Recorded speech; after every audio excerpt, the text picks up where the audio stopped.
Shalom Aleichem. My name is Rabbi Adam Dubin, and I work in the RCA office in Manhattan. As we know, this week's Parsha is a double Parsha, Parshas Matot-Masai. And in it, we read about the Shvatim of Reuven and Gad and their desire to request permission from Moshe Rabbeinu to stay me'ever HaYarden and not to settle into Eretz Yisrael proper. And of course, as we know, Moshe Rabbeinu later added Chatzi Sheva Menashe to the group. And as some Mefarshim have suggested, the reason, of course, was that Moshe wanted to deliberately split a Shevet to ensure that family ties would not be broken. But of course, they would all remain united. The reason, of course, why Reuven and Menashe had requested to stay me'ever HaYarden was because it made economic sense. They stated that they wanted to keep their flocks in their fields that were me'ever HaYarden. And Moshe Rabbeinu was upset with this request. He feared that the Shvatim did not want to join within the upcoming battles with the inhabitants of Eretz Canaan, and such behavior would threaten to weaken the wherewithal of the other Shvatim and potentially risk repeating the fiasco that had occurred by the Cheitim Meraglim.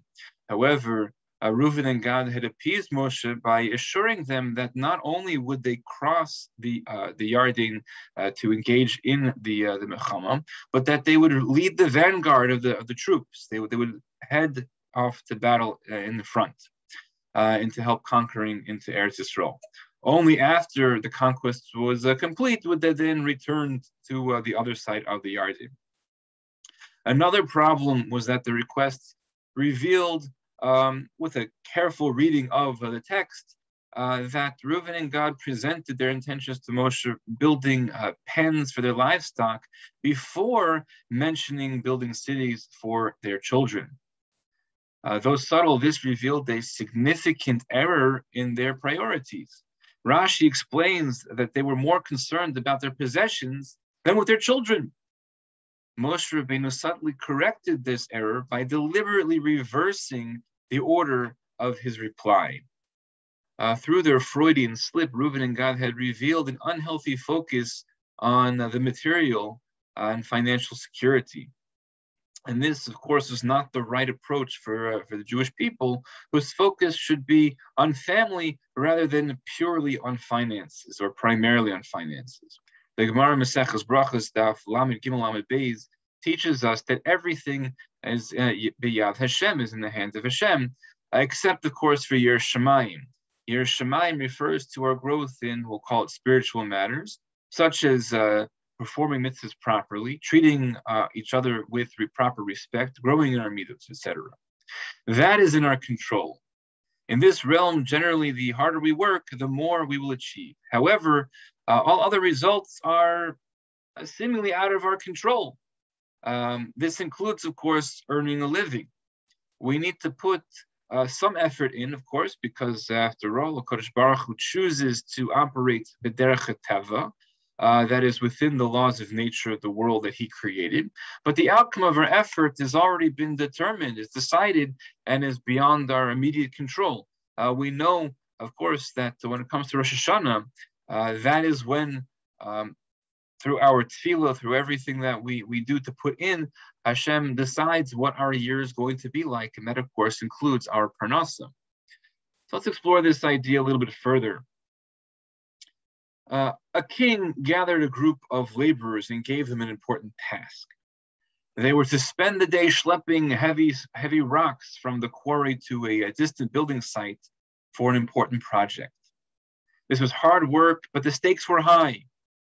The laborers would earn a piece of gold for every stone that they successfully carried. The larger the stone, the larger the piece of gold.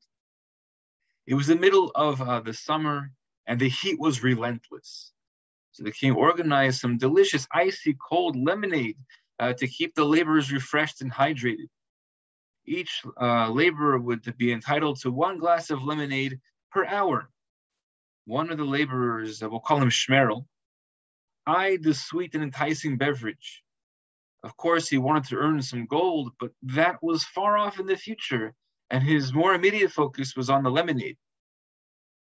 When it was time to start working, He half-heartedly picked up some small stones and carried them to the site, but his mind was not on his work.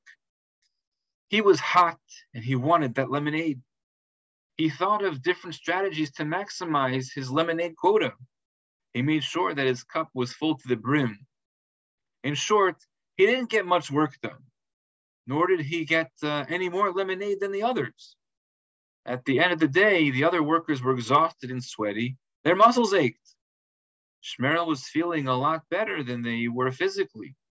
But then he noticed the other workers were smiling despite their exhaustion. Shmerel started to feel uneasy. The meaning of this parable should be clear. What a pity it would be if we devoted most of our efforts to those areas that we cannot affect and ignore those areas where our efforts make a real difference. In Kedushin can only take effect if both a man and the woman agree to it. The man invites the woman to become his betrothed, and the woman demonstrates her acceptance by not rejecting the proposal. The Mishnah, Maseches Kedushin, that's the second Mishnah of the second parak, discusses the various cases where the woman agreed to Kedushin based on mistaken information. For example, if the man said, "You shall become Mekadesh to me through this silver coin," and it was later found out that the coin was gold, or he said, "You should be Mekadesh to me with this gold coin," and it was later found out to be a silver coin. Mishnah then brings another pair of examples. The man says, "You should be Mekadesh to me on condition that I am a rich man," but after performing the Kedushin, she finds out that he actually is a poor man. Or vice versa, "You shall become Mekadesh to me on condition that I'm a poor man," and is later found out that he was in fact rich. In each of these cases, she is not Mekadesh because she only agreed to the Kedushin based on an unfulfilled request, an unfulfilled condition. Therefore, she did not provide a real consent to the Kedushin, and therefore it's invalid. However, Rabbi Shimon has a different view. He holds that if the woman was misled to her advantage, then she still is Mekadesh. If we assume that she agreed to the Kedushin even though she didn't get what she expected. For example, she was expecting a silver coin, but instead she got a gold coin, then she would be happy, more than happy, to consent to it. We may assume that in the case of the rich man, poor man, that if she was willing to agree to the Kedushin on the basis that the man was poor, she would certainly be happy if he was wealthy. However, the Rosh explains that she may not want a rich husband because he may be too busy with his business to spend time with her. There is a risk that those who are too involved with financial gain may miss out on building up the relationships and their spiritual pursuits. When we have an important business meeting, we often put a lot of preparation into it beforehand. Imagine an important interview with a potential new employer, the annual performance review with your boss, a critical meeting with a client. Most people invest an inordinate amount of time and effort into the lead up of such meetings. So let's give an example. Say John was very nervous. He was due to give a presentation to a group of important clients and potential clients. Without a recent change to an important area of law, he was positioning himself to be seen as the expert in a field that it was vital and everything needed to go smoothly. He had a number of dress rehearsals with the rest of his team, pretending to be the audience so that he could polish his performance. He even prepared a few Ann Landers types of questions so that he would look impressive in front of his clients. A member of the staff would be planted in the audience and instructed to ask a tricky question. John, who had already prepared the answer in advance, would be able to dazzle the audience with a seemingly off-the-cuff response. Hours and hours of effort were invested in this presentation, and the junior members of the team had to sit through the rehearsals many, many times.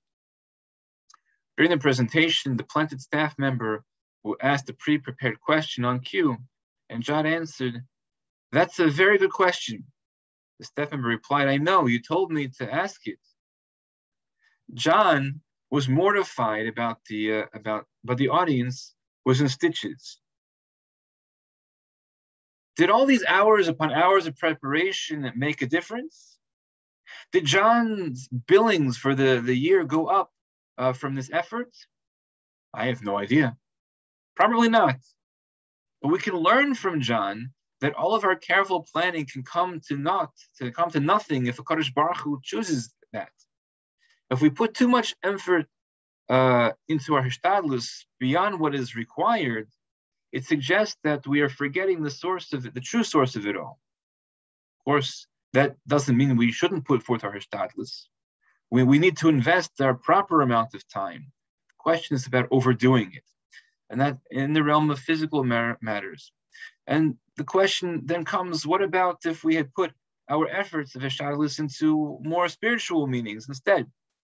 For example, how much effort do we put into our meetings with Hashem? 3 times a day, we stand before a Kadosh Baruch Hu and we daven Shachris, Mincha, and Ma'ariv. And we have an intimate discussion. Do we prepare for these meetings? Do we plan what we're going to say and how to say it? Even though the text, of course, of our davening is fixed, there's still plenty of opportunity to add in our own personal requests. Do we invest the effort into understanding the meaning of the words that we say to Hashem? Or do we ask for other impromptu meetings with Him and try our best to stay connected? How about our meetings with our friends? Before we get on the phone or into a Zoom call, do we read up on the halachas of Lashon Hara and ask Hashem to guard our mouths and ears? It's a good idea to remember the mistake of Reuven and Gad and Moshe Rabbeinu's rebuke of them. Our spiritual and our family lives should generally become before our financial concerns. Earning a living is, of course, important, but it should not be the focus of our existence. How can we ensure that our priorities are in the right order? If we take a moment and stop and assess how much effort we're investing into our bank account and how much effort we're investing into our midos and our character traits and our relationships with other people. Mirz Hashem, by keeping all of these things in mind, we should merit to always put things in the proper perspective. And by doing so, we should merit to come to the Geula Shlema with the return to the Beis HaMikdash. And instead of recognizing Tisha B'Av as it is coming up in just a couple of weeks, as a day of mourning and sadness, that we should be able to celebrate in the Beis HaMikdash. B'mhira v'yameinu. Amen. I wish everyone a good Shabbos. Sei gebencht.